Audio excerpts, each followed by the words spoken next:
You won't believe my story. Our story. As I'm writing this, I know I should have more to leave behind.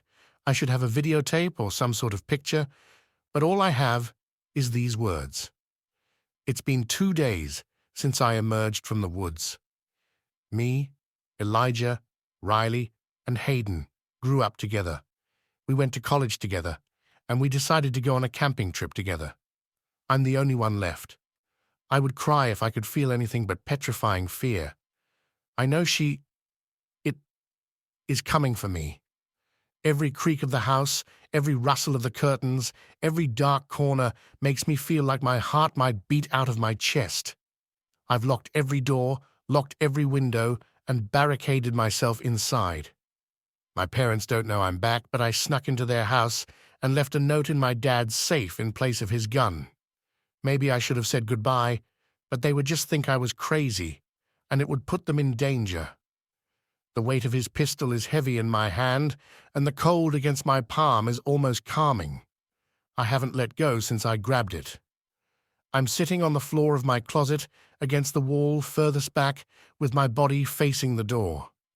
It's the only room in my house that is small enough for a lamp to keep every corner lit. I have nothing left to do but reminisce about those nights we spent out on the trail. I have no way to mourn, but to relive the experience over and over again, wondering how things could have been different. I haven't slept much over the past few days. Sometimes, when I look at my hands for a moment, they are still drenched in blood. When I blink, my hands have returned to normal, whatever that is now. The trip started off great.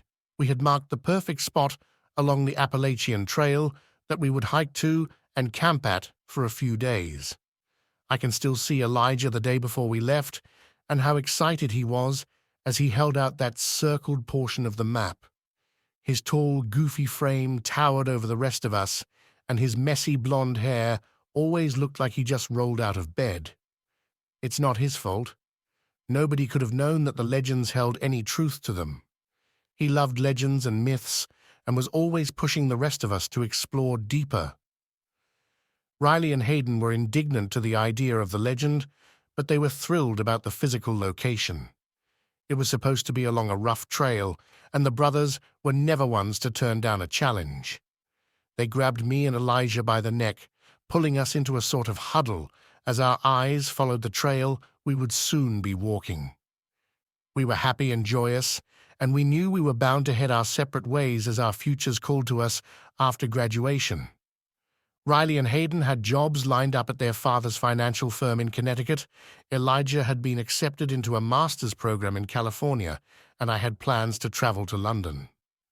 I wish I could only remember them that way, smiling ear to ear and eyes wide with excitement. The sound of our laughter is faint in my mind, and I wish I could dissolve into that memory, scream at all of us not to go. I feel myself lift my hand as if I could reach out to them, only for my mind to flood with flashes of Riley and Hayden, their neat brown hair crusted with blood, and the desperation in Riley's eyes as his brother's limp body was dragged into the forest. I am holding his arm in a death grip as I try to lurch us further away, and then their screams drown out the memory of laughter. We should have turned back the minute we got lost on our second day in. Elijah had marked a spot on his map where an old shed supposedly was, and the legend behind it was one of nightmares. The story said that this particular shed was where the hundreds of people that went missing, hiking along this very trail, were said to have been taken and butchered. The myth said that they hadn't just gone missing, but had been targeted and taken by those who lived along this trail, the hungry, as they were called. I thought it was pretty far-fetched as far as myths and legends go. I hadn't even heard of people going missing on this trail, but the group was excited, so I went along with it. We had to depart from the main trail to make it to that spot on the map. The sun was already starting to set. I should have stopped us. I should have said we should wait and look in the morning.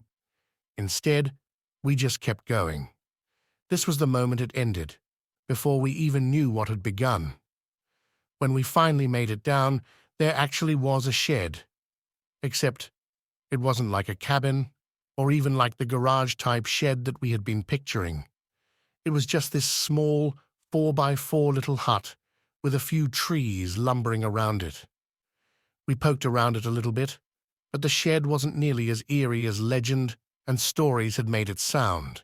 But it wasn't until we turned around to head back to the trail and set up camp for the night that we realized it was gone. The little dirt path connecting us from the main trail down to this hut was nowhere to be found. I could feel the tension rising, but trying not to panic, I suggested that we just set up camp by the hut for the night and look for the trail in the morning. What I remember most about the moment I woke up in the middle of the night isn't the crack of sticks that awoke me, or the sounds of heavy breathing circling our tent. It was the smell. It was this horrible, putrid, suffocating scent that left me gagging into my hand as I tried to stay quiet. I had opened my eyes to see the others already awake, palms to their own faces, with eyes wide and full of fear as they motioned for me to listen. Something was out there, and its silhouette danced across the tent in short bursts as the moon peeked from behind the clouds. Its shadow looked almost like a person, disfigured and snapping twigs with every step. It happens occasionally where someone else camping stumbles upon another group's campsite, but the smell of rot and the odd hour of the night told us there was something about this person we didn't want to interact with. We listened in silence for what felt like hours before it had been quiet enough outside that I unzipped the tent to look.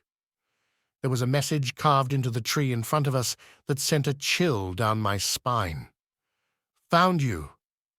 Looking past the carving, we saw them along the tree line. The breaking moonlight illuminated their pale, scarred, and mangled bodies. Only a few yards away from where we stood, I could see the sunken sockets holding their hungry eyes and the matted, stringy hair that clung to their heads. Their ribs protruded from their abdomen. If they used to be people, they were something else now. The hungry. Then we were running. Branches whipped at our skin as we stumbled and propelled ourselves through the forest. I looked back as one leapt onto Hayden's back, sinking teeth into his shoulder, hearing the crack of his skull as he fell. I had grabbed Riley's arm, trying to drag him with me as I ran, but he ripped away from me, lunging for his brother. I didn't stop, not even when I heard his scream pierce the air. Elijah's footsteps stayed in rhythm with mine as we continued running, covering enough ground to get back to our cars. I was a few paces in front of him, busting through the tree line and running straight for my car. Keys in the ignition, I waited, locking eyes with him as he broke through. Before he could step off the curb, 3 bodies enveloped him, their teeth gleaming in the darkness as they dragged him away. I put the car in drive, tears streaming down my face, when I looked in my rearview mirror and saw her. She stood there inhaling deeply before snapping her head towards me, horror pitted in my stomach. Her skin was so translucent I could see the blue of her veins. She lifted her mangled arm and pointed a bony finger directly at me, as if to say, "There's no escaping."